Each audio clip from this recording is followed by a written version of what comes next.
Sir musical chair ಅಂತ ಇವರು ಅಧಿಕಾರಕ್ಕೋಸ್ಕರ ಒಂದೇ ಒಂದು ಚೇರ್ ಇಟ್ಕೊಂಡ್ಬಿಟ್ಟು ಸಿದ್ದರಾಮಣ್ಣ ಮತ್ತು ಡಿ ಕೆ ಶಿವಕುಮಾರ್ ಗಿರ್ಕಿ ಹೊಡಿತಿದ್ದಾರೆ. ಆಡಳಿತ ಬಗ್ಗೆ ಇವ್ರಿಗೆ ಗಮನ ಇಲ್ಲ. ಮಂತ್ರಿಗಳು ಯಾರು ಇವರು ಹೇಳೋರು ಕೇಳೋದಿಲ್ಲ. ಇವತ್ತ ಮನಿಗಾಗಿ ಮನೆ ಸಿದ್ದರಾಮಣ್ಣ ಸರ್ಕಾರ ಯಾವ ಮಂತ್ರಿ ಇದ್ದಾರೆ ಅಂದ್ರೆ ಅದು ಜಮೀರ್ ಅಹಮದ್ ಮಂತ್ರಿ. ಎಲ್ಲಾರ ಹುಡುಗಿದ್ರು ಎಲ್ಲಾರು ಕೇಳಿದ್ರೆ ಇಡೀ ಪ್ರಪಂಚದಲ್ಲಿ ಇಡೀ ದೇಶದಾಗೆ ಇತಿಹಾಸದಲ್ಲಿ ಭ್ರಷ್ಟ ಸರ್ಕಾರ ಎಲ್ಲೂ ಸಹ ನೋಡಲಿಲ್ಲ. ದುಡ್ಡು ಕೊಟ್ಟಲ್ಲಿ ಮನೆ ಬಡವರಿಗಾಗಿದ್ದಂತ ಮನೆಗಳನ್ನ ದುಡ್ಡು ಕೊಟ್ಟಲ್ಲಿ ಕೊಡ್ತಕ್ಕಂಥ ಕೆಲಸ ಮಾಡಿರಲ್ರಿ. ದಯಮಾಡಿ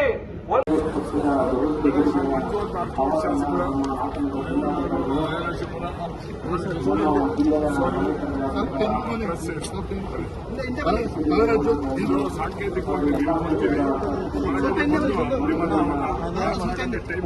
ಚರ್ಚೆ ಮಾಡ್ತೀವಿ. Mic off ಮಾಡಿವ್ರೆ.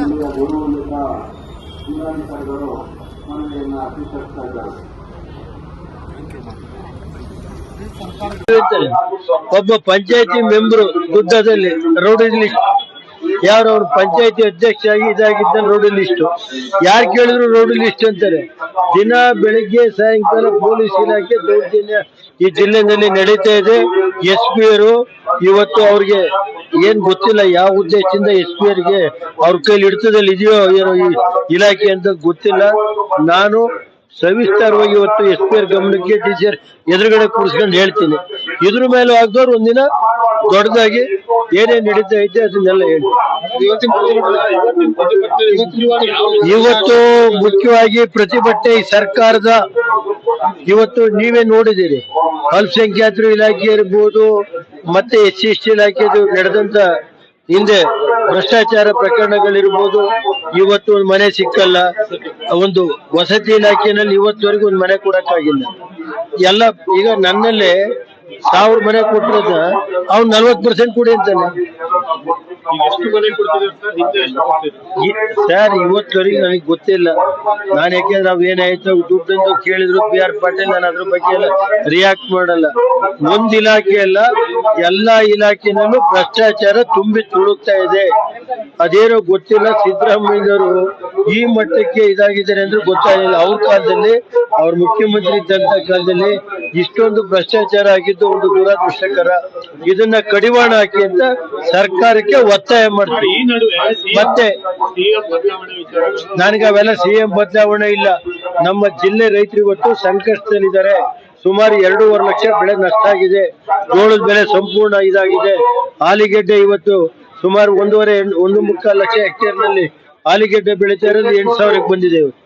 ಒಂದ್ ಕಡೆ ತೋಟಗಾರಿಕೆ ಬೆಳೆ ನಷ್ಟ, ಒಂದ್ ಕಡೆ ಇದು ಕೃಷಿ ಇಲಾಖೆ. ಎಲ್ಲ ರೈತರು ಇವತ್ತು ಕಂಗಾಲಾಗಿದ್ದಾರೆ.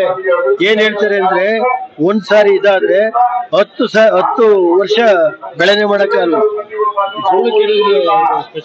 ಅದನ್ನ ಒಂದು ಪ್ಯಾಕೇಜ್ ಕೊಡಬೇಕು ಜೋಳಕ್ಕೆ. ರೈತರು ಏನ್ ಜೋಳದ ಬೆಳೆ ಇವತ್ತು ನಷ್ಟ ಆಗಿದೆ, ಸುಮಾರು 2.5 ಲಕ್ಷ ಬೆಳೆ, ಅದಕ್ಕೆ ಒಂದು ಪ್ಯಾಕೇಜ್ ಕೊಡಬೇಕು ಅಂತ ಈಗಾಗಲೇ ಹಲವಾರು ಸಾರಿ ಹೇಳಿದ್ದೀನಿ. ಇವತ್ತು ಒತ್ತಾಯ ಮಾಡ್ತೀನಿ. ಮತ್ತೆ ನಮ್ಮ ಏನು ಹಾರ್ಟಿಕಲ್ಚರ್ ಕ್ರಾಪ್ ಎಲ್ಲ ನಷ್ಟ ಆಗೋಯ್ತು ಮಳೆ ಜಾಸ್ತಿ ಆಗಿ. ಅದರಿಂದ ಇದಾಗಬೇಕು. ಎಲ್ಲಿ ಮಳೆ ನುಗ್ಗಿ ಮನೆಗಳ ಹಾನಿ ಆಗಿದೆ, ಕನಿಷ್ಠ 5 ಲಕ್ಷ ರೂಪಾಯಿನ ಮಳೆ ಬಿದ್ದೋಗಿರೋ ಮನೆಗಳಿಗೆ ಕೊಡಬೇಕು ಅಂತ ಒತ್ತಾಯ ಮಾಡ್ತೀನಿ. ಅದನ್ನೇ ಇವತ್ತು ಪ್ರತಿಭಟನೆ ಮಾಡಿ ಸರ್ಕಾರಕ್ಕೆ ನಾವು ಒತ್ತಾಯ ಮಾಡಿ. ಒಂದ್ ಕಡೆ ಭ್ರಷ್ಟಾಚಾರ, ಇನ್ನೊಂದ್ ಕಡೆ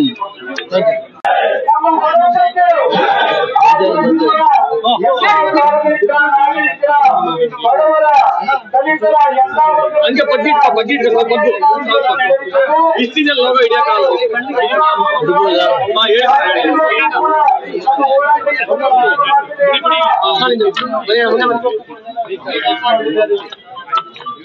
ಈಗ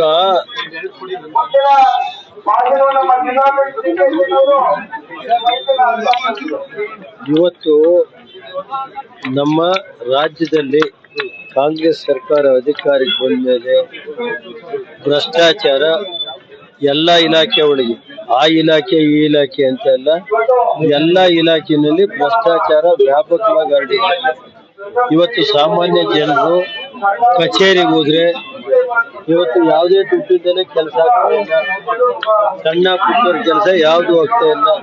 ಒಂದ್ ಕಡೆ ಭ್ರಷ್ಟಾಚಾರ, ಇನ್ನೊಂದ್ ಕಡೆ ರೈತರು ಬೆಳೆದಂತ ಬೆಳೆಗೂ ಬೆಲೆ ಸಿಗ್ತಾ ಇಲ್ಲ. ಮತ್ತೆ ಅದಲ್ಲದೆ ಇವತ್ತು ಕಳೆದ ಸತತವಾಗಿ ಒಂದು 15 ದಿವಸದಿಂದ ಮಳೆ ಆಗ್ತಾ ಇದೆ. 15 ದಿವಸದಿಂದ ಮಳೆ ಆಗ್ತಾ ಇದೆ. ಇವತ್ತು ಕೆಲವು ಕಡೆ ಮನೆ ಬಿದ್ದೋಗಿದೆ, ರೈತರ ಜಮೀನಿನಲ್ಲಿ ಬೆಳೆ ಹಾನಿ ಆಗಿದೆ.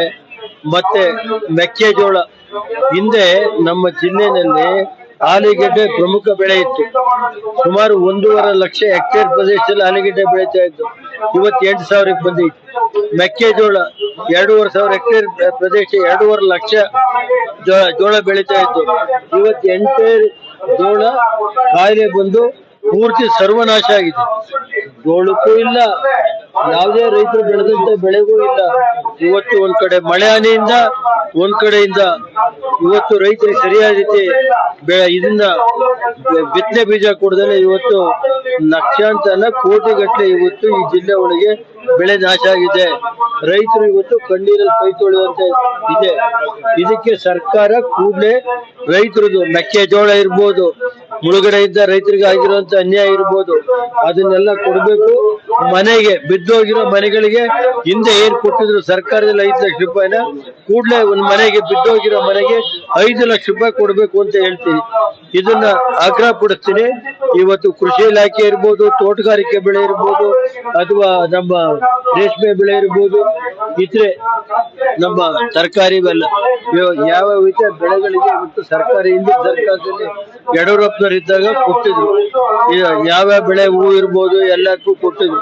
ಇವತ್ತು ಏನು ಸರ್ಕಾರ ಇದ್ರ ಬಗ್ಗೆ ಯಾರು ಚಿಂತನೆ ತಗೋತಾ ಇಲ್ಲ. ಮತ್ತೆ ಅದ್ರ ಜೊತೆಗೆ ಇವತ್ತು ಜಿಲ್ಲೆನಲ್ಲಿ ಸಂಪೂರ್ಣ ಇವತ್ತು ಆಡಳಿತ ಕುಸಿದೋಗಿದೆ.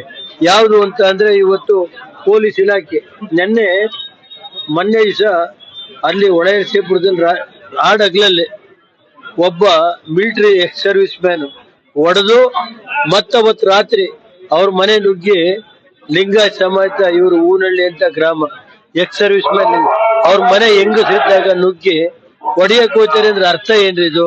ಪೊಲೀಸಲ್ಲಿ ಕಂಪ್ಲೇಂಟ್ ಕೊಟ್ರೆ ತಗೊಳಲ್ಲ. ಆಮೇಲೆ ಅದೇ ರೀತಿ ಹೊಳೆನರಸೀಪುರ ಟೌನ್ ನಲ್ಲಿ ದಂಧೆ ನಡೀತಾ ಇದೆ. ಇವತ್ತು ಜಿಲ್ಲೆ ಒಳಗೆ ಮಾಫಿಯಾ, ಒಂದ್ ಕಡೆ ಯಾರ್ಯಾರು ಎಲ್ಲೆಲ್ಲಿ ಸರ್ಕಾರಿ ಜಾಗ ಐತೆ ಅವೆಲ್ಲ ಯಾವ್ದು ಉಳಿತಾ ಇಲ್ಲ. ಒಂದ್ ಕಡೆ ಲ್ಯಾಂಡ್ ಮಾಫಿಯಾ, ಒಂದ್ ಕಡೆ ಜೂಜ್ಪುರು, ಒಂದ್ ಕಡೆ ಯಾರು ರೈತರುಗಳು ಬದುಕಿಲ್ಲ. ಇವತ್ತೇನೈತಿ ಅಂದ್ರೆ ಎಕ್ಸೈಜು ಇದು ಎಲ್ಲ ಒಂದು ಎಲ್ಲ ಇಲ್ಲ ಇದು ಅಂತ ತಿಳ್ಕೊಬೇಡಿ. ಏನಾಯ್ತು, ಎಲ್ಲಿ ಬೇಕಾದ್ರೂ ಯಾವ ಬ್ರ್ಯಾಂಡಿ ಬೇಕಾದ್ರೂ ಸಿಗ್ತದೆ. ಆ ಪರಿಸ್ಥಿತಿ ಬಂದು ಕಾಫಿಗಿಂತ ಬ್ರ್ಯಾಂಡಿ ಇವತ್ತು ಮಾರಾಟ ಜಾಸ್ತಿ ಆಗಿದೆ. ಸರ್ಕಾರಕ್ಕೆ ರೆವಿನ್ಯೂಗೋಸ್ಕರ ಯಾವ ಮಾರ್ ಕೊಡ್ತಾರೋ ಏನ್ ಕೊಡ್ತಾರೋ ಗೊತ್ತಿಲ್ಲ ಸರ್. ಮತ್ತೆ ಇವತ್ತು ಜೂಜಾಟ ಐತಲ್ಲ ಸರ್, ಅದೆಂತವು ನಮ್ಗೆ ಹೇಳಕ್ ಬರಲ್ಲ. ಅವೆಲ್ಲ ಇಸ್ಬಿಟ್ಟು ಜೂಜು ಹೊಳೆನರಸೀಪುರದಲ್ಲಿ ನಿಂತುವೆ, ಯಾರು ಕೇಳೋರಿಲ್ಲ. SP ಏನ್ ಹೇಳಿದ್ರು ಪ್ರಯೋಜನ ಇಲ್ಲ. ನಾವು ಮುಂದಿನ ವಾರ ಇದೇ ರೀತಿ ನಡೆದ್ರೆ SP ಹತ್ರ ಇವತ್ತು DCSP ಗಮನಕ್ಕೆ ತರ್ತೀನಿ. ಇದೇ ರೀತಿ ನಡೆದ್ರೆ ಜಿಲ್ಲಾ ಪೊಲೀಸ್ ಆಡಳಿತದ ಬಗ್ಗೆ ಒಂದಿನ ಸಂಪೂರ್ಣವಾಗಿ ಪ್ರತಿಭಟನೆ ಮಾಡಬೇಕಾಗುತ್ತೆ. ಮತ್ತೆ ಕೂಡಲೇ ಯಾರು ಅವತ್ತು ವೀರಶೈವ ಸಮಾಜದ ಒಬ್ಬ ಮಿಲಿಟರಿ ಎಕ್ಸ್ ಸರ್ವಿಸ್ ಮ್ಯಾನು ಏನ್ರಿ ಒಬ್ಬ ಹೆಣ್ಣಿಗೆ ಸಿದ್ದಾಗ ಹೋಗಿ ಆ ವಿಡಿಯೋ ನೋಡ್ಬೇಕು. ನೀವು ಆ ವಿಡಿಯೋ ನೋಡಿದ್ರೆ ಹೆಂಗಿದೆ ಅನ್ನೋದು ವಿಡಿಯೋ ಕಳಿಸ್ತೀನಿ, ನೋಡ್ಬೇಕು ವಿಡಿಯೋನ. ಹೋಗಿ ನುಗ್ಗಿ ಹೊಡೆಯಕ್ ಹೋಗೋದು ಅಂದ್ರೆ ಅರ್ಥ ಏನ್ರಿ? ಹೊಳೆನರಸೀಪುರದಲ್ಲಿ ಏನೋ ಇದೈತೆ, ಹೋಗುವ ಗಾಡಿ ಇದೈತೆ. ಅದು ಆ ವಿಷಯ ನನಗೆ ನಿನ್ನೆ ಬಂದು ನನಗೆ ವಿಷಯ ತಿಳಿದಿದ್ದು ಗೊತ್ತಾಯ್ತು ಸರ್.